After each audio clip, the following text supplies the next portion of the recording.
Hi and welcome to Learning Linux on a Mac. My name is Michael and I have over 20 years experience as a Linux and Unix system administrator.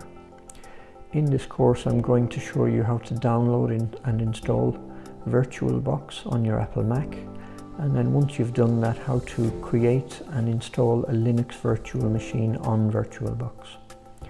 Once we've done that, I'll show you how to do some basic day-to-day management on a typical Linux server by logging in with SSH, adding and removing users, changing passwords, and editing text files with a basic text editor.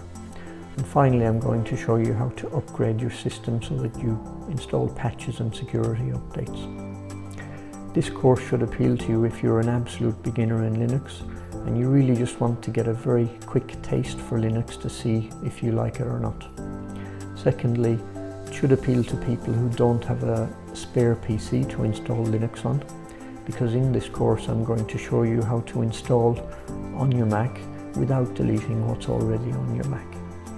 And finally, this course is really for people who prefer to learn using a video instead of reading books. So I hope you enjoy the course and see you inside.